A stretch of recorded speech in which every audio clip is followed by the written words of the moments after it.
Every smile hides a secret, and some of them are deadly. Welcome to Hidden Killers with Tony Brueski, featuring retired FBI Special Agent and Chief of the Counterintelligence Behavioral Analysis Program, Robin Dreeke.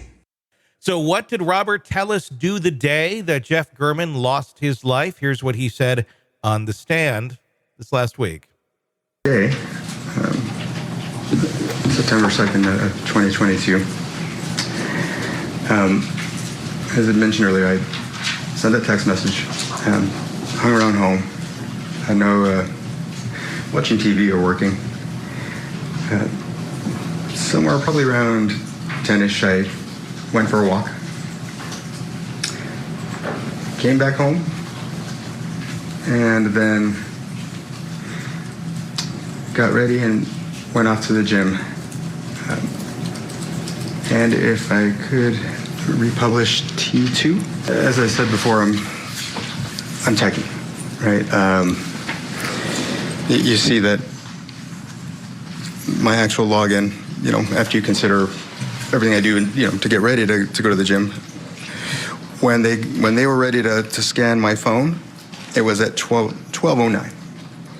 And I say it was my phone because I'm a techie person. The tag that was on my keychain, I abandoned it long ago.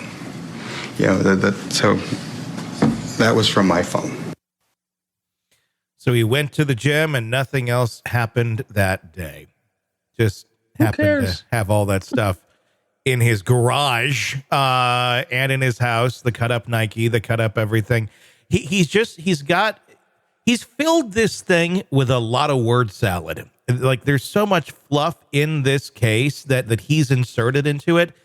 It's really been amusing because he hasn't really argued any of the hard points of evidence that have been against him. It's just been, it's making chicken fried rice over here. Well, what about all the stuff? And I don't know. I just didn't do it. I didn't do it. That's my answer to everything, is I just didn't do it. No explanation. Just, I didn't do it. Right. That's his only explanation, is that I went to the gym and I'm a real techie guy, so I use my phone. Interesting use of language as well. So, I mean, here's the things that pop in my head when I hear little small snippets like that is watch TV or working. I can tell you every moment of my day, even though I'm self-employed for myself, I can give you a really good estimate because I have a routine of what I'm doing. I'm either doing one or the other and when I'm doing it. So it wouldn't be either or unless you're trying to contrive something.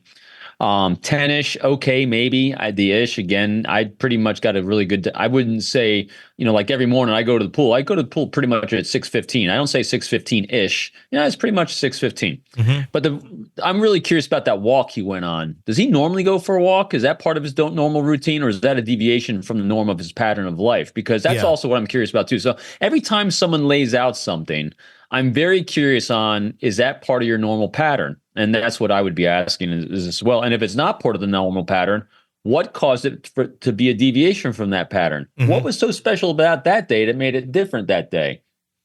Because if it's different, why?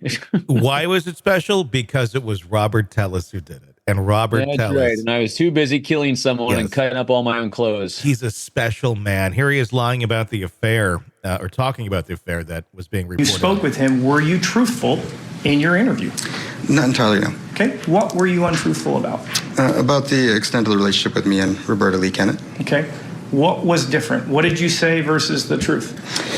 I said that, she and I had no affair, but regrettably, we did have, and when I say regrettably, I think we both regret the mistake, but we had a romantic affair with each other. Okay, so you did lie to him, correct, on that topic?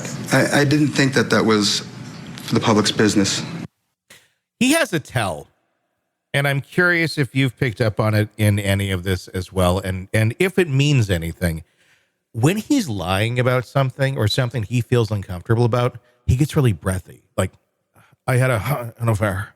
And then he goes back to his normal dialogue. He's also done it when talking about the murder, when he's talking about German, things that makes him uncomfortable, things that he did that he didn't want somebody else to find out about, which is what the affair was. And he uses that exact same tone, that exact same weird deviation in his speech pattern when talking about things that he doesn't want people to know about. Did the same thing, like I said, when he's talking about he does murder. A lot of quiet talking. So it's a term I call word blocking, because when we're non-verbally blocking, it says that we're afraid to share something, don't want to share something. We're kind of coming in like this. We do the same thing with the words we use. And so to me, he's word blocking. But the big thing you picked up on is what's most evident is he's got tempo shift. Yeah. He's got a tempo shift. So anytime you have and so tempo shifts, this is what gives us our gut feelings and intuition about people. When we're watching, observing the entire world around us, no matter where we are intuitively, just because we are a species that's been through a lot of evolution, we are taken in the tempo of the world around us. And when something deviates from that tempo, it grabs our attention because it might be, we're assessing it for a threat. And that's the greatest thing as human beings, is that we're constantly taking in that information and assessing deviations from the tempos around us. And so that's why I've been watching a lot of the nonverbal experts, looking at this case, examining this case, and they're all right. I haven't seen a wrong one, but I like to boil things down really simply so everyone can do it, and everyone does do it. We are all taking in and observing tempos around us, and we see in him a deviation from the tempo when he is under stress.